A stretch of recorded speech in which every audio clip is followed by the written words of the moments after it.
my name is Kirsi Korkealehto and I am going to tell you about our supervised online proficiency test in English. This is the outline of my presentation. I'm going to tell you something about the background of the test, and then I'll describe the test. And after that, I will talk about how the students felt about the test and our own perceptions. And then outcomes of the test and implications, and then some ideas how we could develop the test further.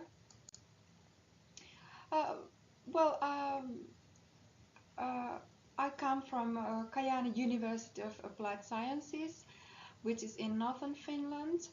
And the background of this test is that the Finnish government's program 2025, they had the main focus on digitalization of education. And also there was this background idea that the University of Applied Sciences students, they have to master English in level B1 to B2. That means that they are independent users of English in all language competencies. And the students take this test during the first 2 weeks when they come to our university. And if they fail in this test, they are recommended to take a refresher course in English grammar, which we also provide for them, but it is not compulsory to take the test. So 2 teachers designed this test already during the spring term this year, and I was one of those teachers, and then my colleague Kaisa Entiknap-Seppänen was my co-worker there, and 412 students participated this autumn in this test. The test was made on Moodle learning platform, and it consists of 5 sections: vocabulary and grammar, and then listening comprehension, and written and spoken productions. So here you can see the Moodle platform, and we had divided these sections to bigger sections. So this is part A, where we had the oral production and written production. And then another part B. Here are the main instructions for this part, and then grammar and vocabulary, listening comprehension test, and then we ask the students to give some feedback on the test. Vocabulary and grammar, they were together 60 points, and these were multiple choice questions. And for us teachers it was easy because Moodle provided the score automatically, not for the students during the test, but after the test to us teachers when we evaluated the whole test. And then listening comprehension, it was 10 points, and we had there an authentic video which the students could listen to as many times as they wanted. And here also the questions were multiple choice questions, so the Moodle correct the scores for us. And then on the other part we had written production. We asked the students to write a short essay on the topic of what does it mean to be a professional in your field of studies, and we paid attention mainly to the grammar and then the level of cohesion and expression as well. Spoken production, was also 15 points, and the students recorded their own speech using the Windows recorder, and they were provided this meme which they were supposed to talk about, and we paid attention to their accuracy and clarity, confidence in speaking, and then fluency, and also grammar and vocabulary. And this is the feedback the students gave us. So the feedback was given immediately after the test, and overall they had a very positive attitude to this modern way to assess their language proficiency. And they told us that we had managed to create clear instructions, and the sections also were clear, and they were happy that they could concentrate on one language competence at a time. And they also mentioned that the test was versatile and reliable, and they were happy that they got information on their own language skills.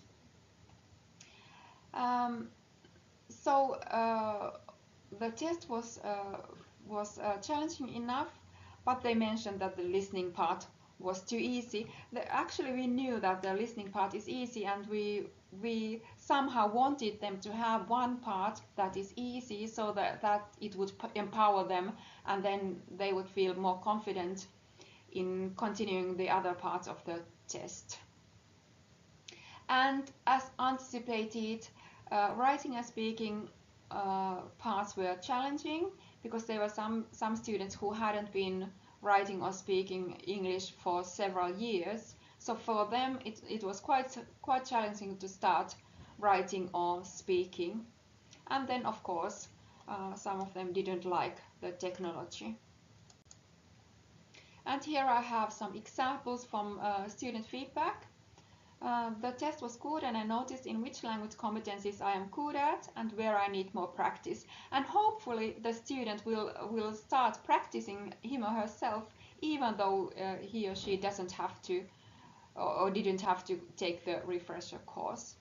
And then a very typical example, number 2.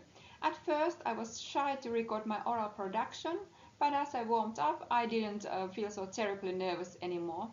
That was a very, very common comment on the feedback. So very many students said that they felt a little bit awkward talking to the machine, so to speak, to record their own speech. And then Kaisa and I, that's what we thought about the test. So the parts which Moodle gave us a score, of course that saved us a lot of time. But then we had to spend quite a lot of time reading the written production, and also listening to the speaking productions as well. So that took us quite a long time. And then we noticed that maybe the grammar section also was a little bit too easy. So maybe we will have to change that a little bit more challenging.